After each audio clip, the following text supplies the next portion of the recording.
Hi, I'm Amy, and this is A-Star Reads, and it's time for week 6 of the Battle of the Children's Picture Books. So I'm getting close. I've got 2 more weeks. I had said in the last video that I was only going to do 7, but I have enough children's picture books there for 2 more rounds, and so I'm going to try and make it through those 2 rounds and have 8 rounds so that when I do my final battle, I'll have 8 books. And it'll kind of follow the pattern of 8, 8, and 8. I'm taking a children's literature course right now, and I'm reading a whole bunch of picture books. I thought it'd be fun to not only rank them, but give you suggestions, so that you can share these with your kids or your students if you're a teacher. And also give a little perspective as to how I'm reviewing and rating these books, considering I'm trying to look at this from an educator's perspective, and all the things that I've been learning about children's literature, picture books especially, during this class that I'm taking. So, granted, I don't know everything, and a lot of times I make choices with my rankings based off how I feel about the books. And even though they may not be for me, these are meant for children, I've been having a good time seeing what these books have to offer and trying to understand how they would best work for children. I also need to say that this week was kind of a hard week because I just overall did not enjoy the book selections as much this week. The more I have to draw from, it's possible that my taste is changing because I have so many more examples. And then of course, examples of what I would consider amazing children's picture books. And so it's really interesting to see how the whole process of trying to review picture books has been going. And it's not always easy. Surprisingly, you'd think these are children's picture books. What could be so difficult about it? But I have a lot of thoughts, I have a lot of feelings, and it's not been as easy as I thought it would be. So I'll be ranking these in order from the book that I enjoyed the least, meaning the book that I read, and maybe I liked it or maybe I didn't, but it was of all the books that I read, my least favorite, all the way up to the number 1 book, the book I thought was the most amazing. So book number 8 is Bun Heads by Misty Copeland and illustrated by Sator Fiadzigby. This is sort of like a memoir experience. It's not necessarily Misty Copeland's full memoir, but it's part of her experience becoming a ballerina. And she's the very first Black woman principal dancer for the American Dance Theater. And that is a huge accomplishment, but also goes such a long way towards being an inspiration for children who don't see themselves in what has traditionally been a really limited field. And so I have always been very inspired by her. Her dancing is just stunning. She is a stunning ballerina. She's a stunning human being too, and what she has brought for diversity to the world of ballet. I had difficulty with how her own experience was portrayed to a younger audience and how they're going to receive that information. So for example, she goes to her very, very first ballet lesson. She's never had any experience with ballet whatsoever.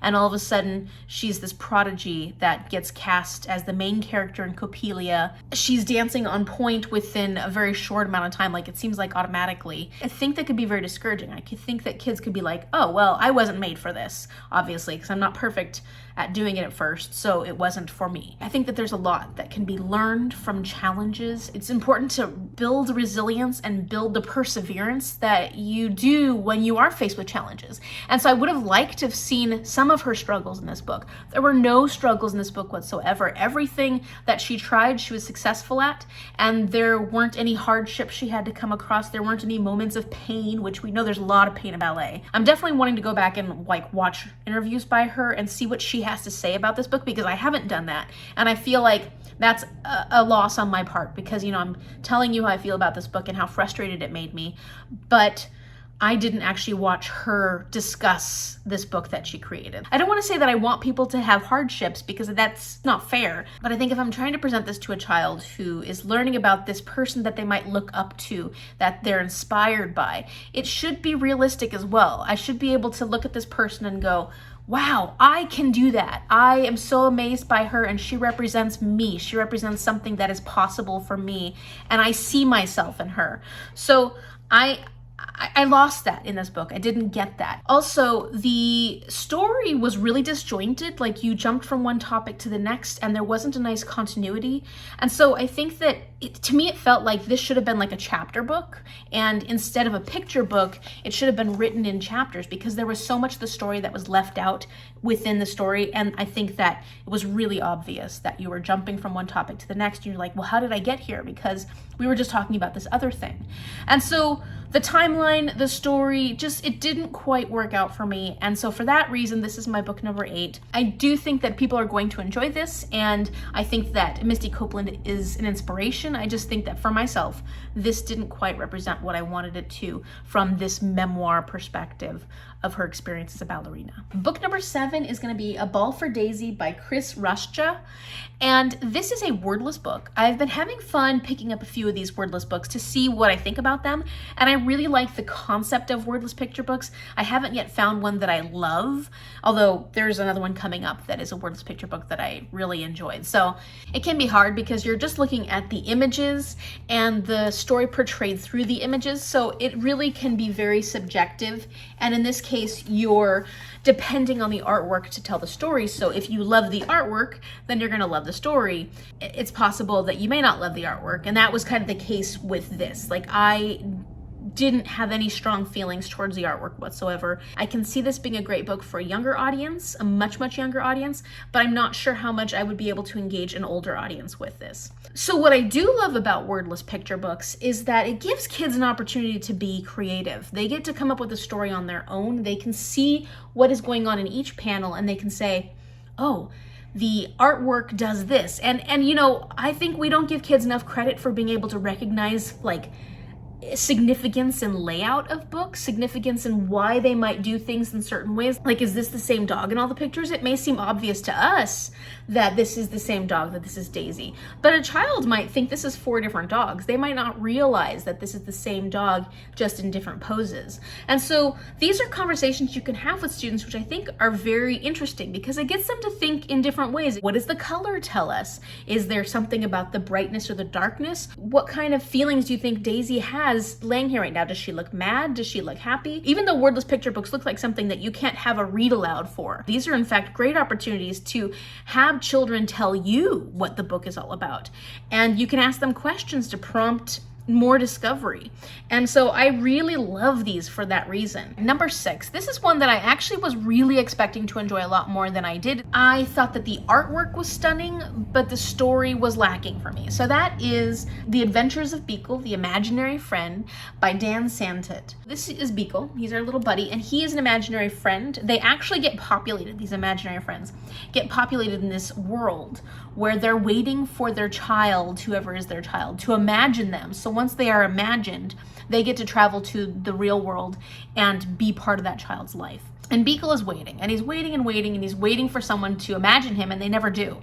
And so he decides to go to the real world himself and find his child. I thought that the artwork was awesome, like fun, cool artwork with great imagination, beautiful colors. I could see kids just loving this. The story itself was actually kind of a disappointing, because this is an adventure story, and you're thinking that this Beekle is going to have these high moments, low moments, and they're going to come to this point where he finds his child, and his child is excited about him, and you understand why they need to be together. The emotional climaxes in this were so minimal. Like, the story was not that emotionally driven. I think that made it very flat in a lot of ways. I wasn't that excited about this story, and I didn't get any of the moments where I was like, yes, I'm rooting for Beekle. Look how cute he is. I should be totally invested in his character and his person. And I really wasn't. And that was disappointing to me. So I know that this probably worked for other people. And I know that it's a Caldecott Medal winner. It wasn't there for me. I've just read so many other books recently that have so much emotion conveyed, or the adventure is exciting and has these highs and these lows that make you invested in the characters, invested in the story. I wasn't invested in this one. Next, I picked up a historical fiction, and that is When Jessie Came Across the Sea by Amy Hest, illustrated by P.J. Lynch. And what was very interesting about this book is this is an immigration story about a young girl, probably from turn of the century, 1900s, that was voted by her rabbi to get his ticket to the US because he was supposed to go, but for whatever reasons he couldn't. And so because she was living a life that was impoverished and there weren't very many opportunities for her, her rabbi decided that Jessie was going to be the one to go to the US. There was a lot that was missing from this story as far as being a story about immigration and all the hardships that might come along with that. But what I did love was the emotion that was conveyed in this. This was a book where the emotion was stunning and the artwork conveyed the emotion so well that even though I may have wanted a little more from that conversation, I got so much from the emotional impact of this story that it didn't really matter. And I felt like this could be a really good introduction into the conversation around immigration, especially immigration from like Europe to the US and the people that went through Ellis Island, because that was a really big part of American history. Here's some of the art.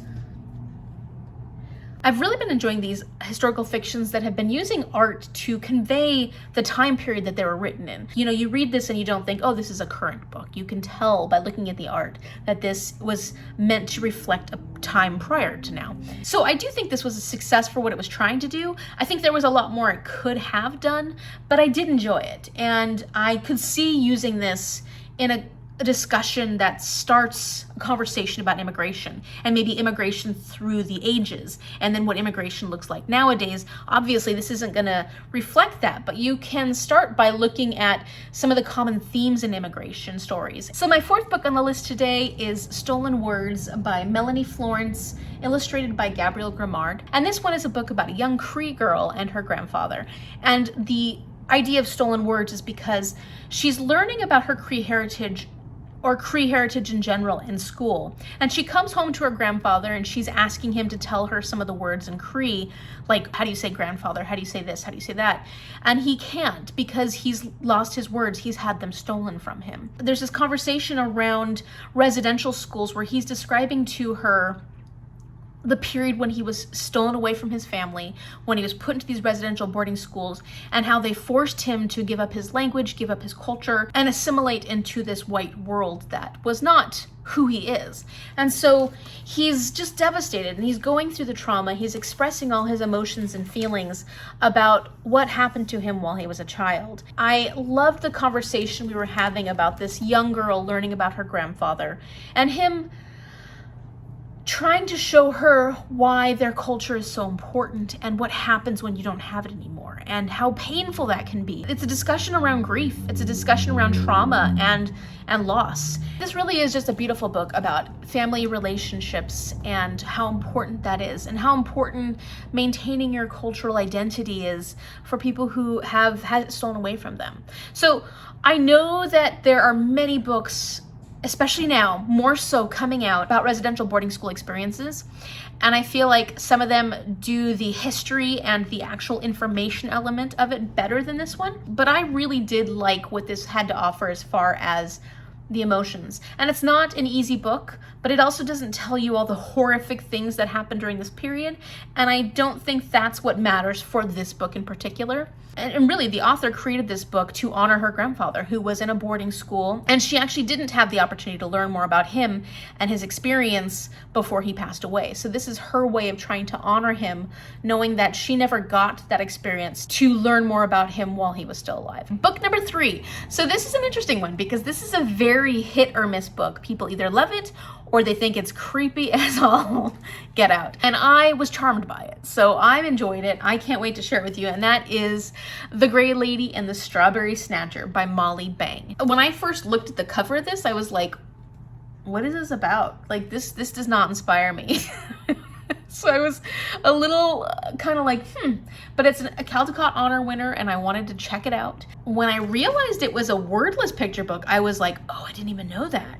And I loved that. What I really loved about this book were all the details. So you've got your lady with her strawberries. She's a lady in gray.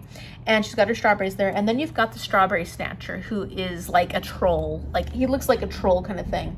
And he's chasing her around trying to get strawberries from her. In most of the pictures, there's these details that you could easily miss. But I think this would create great discussion or just wonder and curiosity from children. And even little things like, I never noticed before, but when I started paying attention, everywhere the troll goes, they leave little mushrooms behind. And I loved that. The thing about this, though, is that a lot of people found it very creepy because you've got this strawberry snatcher that is chasing this older woman and trying to get strawberries from her.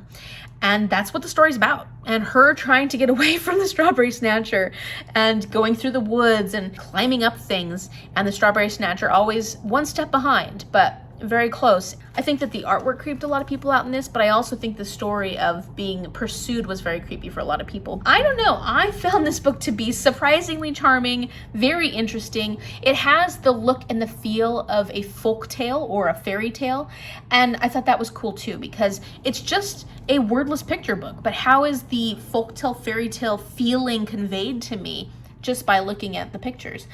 I am fascinated by that, and I am really fascinated by these wordless picture books. So obviously this is something that I could see sharing with my students just to see what they have to say about it. All right, for my second book of the week, we're going with Radiant Child, the story of young artist Jean-Michel Basquiat, and this is by Javaka Steptoe. And this is incredible. This is actually a beautiful book that is written by Javaka Steptoe about Jean-Michel Basquiat, this artist that was really famous in the 70s. And it tells about Jean-Michel's life, but then also Jean-Michel's experience with art. But what's really interesting about this is that Javaka Steptoe actually used their own art. They didn't use Jean-Michel's art, and they tried to convey it in a way that was inspired by Jean-Michel, but it was all Javaka's own art. And I thought that the art style was really cool, because if you look at it closely, Javaka used planks of wood. So they created this collage style and used these planks of wood and painted the wood. I love it. I loved the art. I loved the creativity of it. And yet it was able to convey the art of Jean-Michel Basquiat because it was in his style. I did enjoy Jean-Michel's story and seeing the things that he came up against in his life. His mother had mental illness difficulties. It doesn't talk about it in here, but Jean-Michel does face drug addiction later on. It talks about it in the back. So like you have his story, which is very kid appropriate. If you want more information, you want to talk more about some of the details of his art, the symbolism, and about his life, there is a much further extensive piece of history back here that I thought was great to use to follow up on what I learned about him in the book. I love that we have a conversation around an artist who may not be the one that all the kids get to hear about in school. They probably all hear about Picasso, they probably all hear about Monet, but do they get to hear about Jean-Michel Basquiat and his experience? Not necessarily, and so I think it's really awesome and important to have a variety and a diversity in the figures that you're presenting to your students in class. So I love this, it was great. Okay, finally, book number one, a book I'm very excited about. I can't wait to share it with you. In fact, it was recommended to me, and at the moment, I can't remember who recommended it to me, so I apologize if it was you. Thank you so much. I really appreciate the recommendation. And that is Soulway by Lupita Nyong'o. And this was illustrated by Vashti Harrison. And this is gorgeous. The artwork in this was so pretty. But not just the artwork, the story was stunning. And this was loosely based off Lupita's own experience. So if you see, you start out learning about Soulway and her family. And one of the things that was difficult for her is that her family all has completely different skin tones. And sadly for Soulway, because she had a sister who was so light-skinned, at school, her sister would get pretty nice nicknames. She would get dark nicknames and nicknames that she felt really uncomfortable with. And so she had a hard time making friends. She had a hard time relating to other children because she felt like she was so different from everybody else. This is actually a fantasy book because when Soulway is going through the experience where she is learning more about herself and learning how to love herself, it's actually told through this fantastical story where she goes on a trip on a star and she learns more about how she relates to this story about these other two sisters. And it was very heartwarming. It gives children a great example of why it's so important to learn to love yourself from within. Once you learn to accept yourself, then it won't matter what other people think of you. It won't matter what they say. You'll be ready to face the world because you know what's important. You know that you're important. I thought this was a great message for children. I thought it was conveyed very well because there are many children who deal with feeling different, being viewed as being different. And it's really hard for them to figure out how to love themselves when they keep hearing such negative things around them. I highly recommend it because it is so gorgeous and it'll just make you feel all the wonderful feelings, and your eyes will be pleased too because it's so pretty. All right, so that's it, and I'm close. I can feel it. I'm so close. I'm so excited to continue on. I hope this has been helpful. I hope that you've enjoyed some of these reviews that I've been giving. I know that my taste might be different than yours, but I hope that this helps see why I've been looking at the books the way that I have. And of course, sometimes it's just my own personal preference. If you like this video, give it a thumbs up and subscribe so you can see what happens on week number 7 and 8. I will get 2 more in. I hope. Thank you so much for watching. I will see you later. Bye.